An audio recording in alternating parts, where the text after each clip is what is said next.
บัดนี้เฮาขั้นตอนการเรียนแค่นี้ได้เบิ่งได้ขั้นตอนการสอนเรียนแขกนี่คือตามที่ตามที่ค่อยเคยเรียนนำพ่อเด้อตัวนั้นว่าเฮาบ่มีแบบทันสมัยเป็นสติกเกอร์ติดใส่ลูกแขนทีละลูกฉะนั้นเฮาต้องสอนคนอื่นไปกันก็ต้องสอนคือกันอีพ่อสอนเฮาตะกี้ก่อนเฮาจะเป็นบัดนี้เฮาก็ขอทักทายไปดียัง FC ผู้ติดตามเด้อทาง TikTok หรือ Facebook วันนี้หลายคนน่ะสนใจอยากให้เสริมสแกนเฮ็ดคลิปสอนเผาแขนวันนี้เด้อมีโอกาสแล้วพี่น้องและขอให้ทุกคนเขาติดตามเลยเด้อทาง TikTok เสริมสแกนเสียงแคนลาววันนี้พี่น้องเฮาโดยแม่น FC จากแขวงหลวงพระบางพี่น้องติดตามจาก TikTok เพิ่นก็อยากมาเอาแคนด้วยตัวเองเลยอยู่ที่เฮือนเสริมสแกนเสียงแคนลาววันนี้ครับ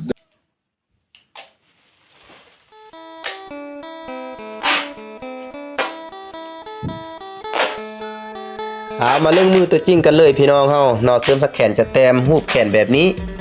จะแต้มเบื้องขวามือหรือจะแต้มเบื้องซ้ายมือแบบนี้เนาะสำหรับแขนดวงเดียวอันนี้กระเทียบใส่แบบนี้เลยเนาะซึ่งแค่นี้เฮาจะนับแต่นี่เด้อแต่ลูกนี่เด้อแต่นิ้วก้อยนี่ก่อนเด้อ1 2 3 4จนฮอด8ตัวนี้โหนี่แล้วเฮามาติดอยู่ในนี่เลยเฮามาเขียนจำแนกให้เลยนี่เนาะ1 2 3 4 5 6 7 8นี่ฮอดนี่เนาะ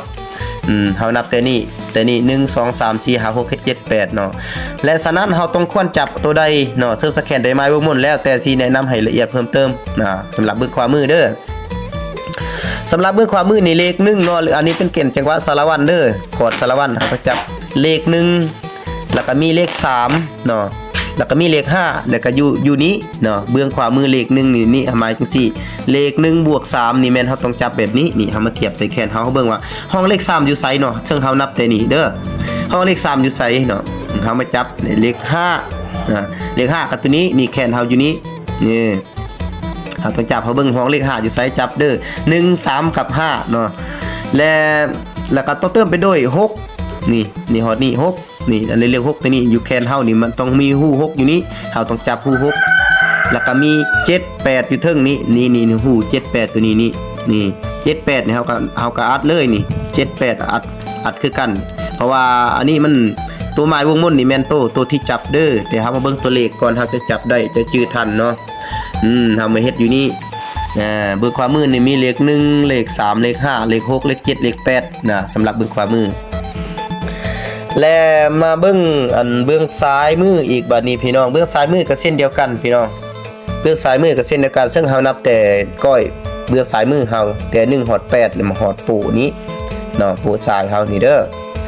และจังหวะสารวัตรขอดสารวัตรเบื้องซ้ายมือเด้อพังคักๆพี่น้องเฮาต้องควรจับตัวใดเนาะและเฮาต้องจับเลข2นี่เด้อนี่เลข2นี่เฮามาอยู่ในแขนเฮานี่เลข2เฮาเลข2อยู่ไสเฮามาเบิ่งเนาะเฮามาจับเลย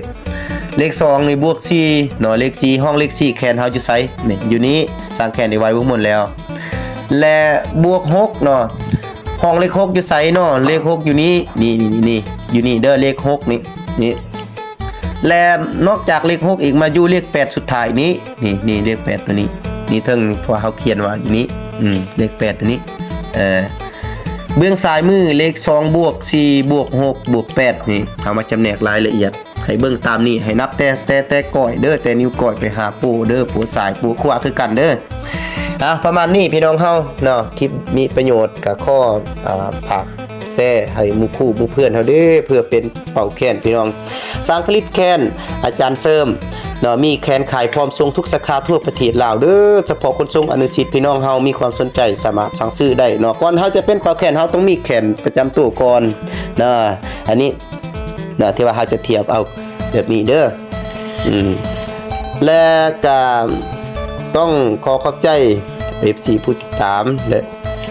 ลูกค้าผู้ซื้อแขนยังสร้างแขนอาจารย์เสริมเฮามาตลอดเนาะขอบอกขอบใจหลายๆฝากอุดหนุนซื้ออีกเด้อต่อไปพี่น้องเฮาเนาะสร้างซื้อน้ำสร้างแขนอาจารย์เสริมของเฮามื้อนี้